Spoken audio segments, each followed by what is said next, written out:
আপনাদের একটা ছোট্ট জিনিস দেখাই। আসলে আমরা মানুষেরা অনেকেই, সবাই না, অনেকেই কিভাবে আমাদের আশেপাশের পরিবেশের যে সৌন্দর্য আছে, প্রাকৃতিক যে ভারসাম্য আছে, সেটা নষ্ট করি কিংবা অনেকাংশেই ক্ষতি করি। ছোট্ট আসলে দেখতে একটু খারাপ লাগতে পারে। এই যে দেখেন, ব্যবহারের পরে বিভিন্ন পলিথিন কিংবা যেগুলো আসলে বাড়িতে রাখলে বা বাড়ির আশেপাশে রাখলে সৌন্দর্য নষ্ট হয়, সেগুলো আমাদের বাড়ির সৌন্দর্য রক্ষার জন্য আমরা বাড়ি থেকে বাইরে ফেলে দেই। আসলে এই জায়গাটায় তুলনামূলক কম পলিথিন, কিন্তু আসলে যারা শহরে থাকে বা বাজার এলাকায় থাকে বা বাজারের আশেপাশে থাকে, তারাই জানে যে আসলে তাদের ওই পরিবেশে বা শহরের বাইরে বা শহরের আশেপাশে কিংবা বাজারের আশেপাশে এই যে পলিথিন সমস্যা, মানে পরিবেশ খুব দ্রুত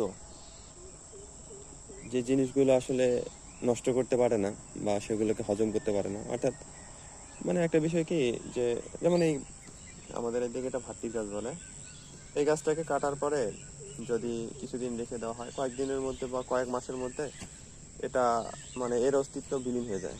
কিন্তু এগুলো যতদূর জানি পলিথিন 400 বছর টিকে, পলিথিন কাঁচ 200 বছর।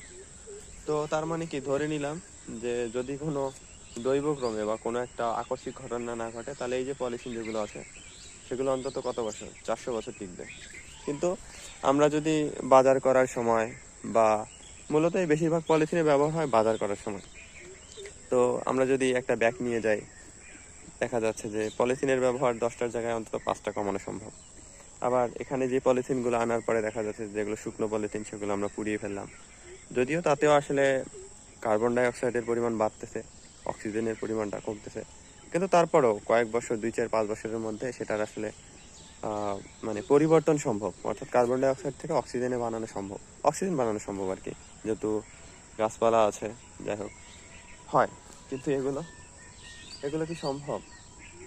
তো আমরা আসলে যদি একটু সচেতন হই যে পলিথিনের ব্যবহারের বিষয়ে, যে একটু সচেতন হব, অপ্রয়োজনীয় পলিথিন ব্যবহার করব না, বা যেগুলো শুকনো পলিথিন সেগুলো পুড়িয়ে ফেলবো, যেগুলো ভেজা পলিথিন সেগুলোকে শুকানোর পরে যদি পোড়ানো যায়, তাহলে অন্তত কয়েক বছরের মধ্যে পলিথিন ব্যবহার কমানো যায়। আরেকটা জিনিস হচ্ছে যে দেখেন, এই জায়গাটা কি ভালো লাগতেছে, এখানে প্যাম্পাস ফেলছে, দেখতে খারাপ লাগতেছে না?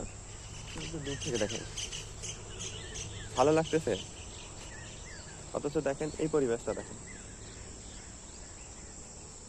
সুন্দর না? দেখতেও তো ভালো লাগে। তো আসলে পরিবেশটা তো আমাদেরই, তাই না? তো আমরা নিজেরা কেন আসলে পরিবেশের সৌন্দর্য রক্ষায় কাজ করবো না, বলেন দেখি?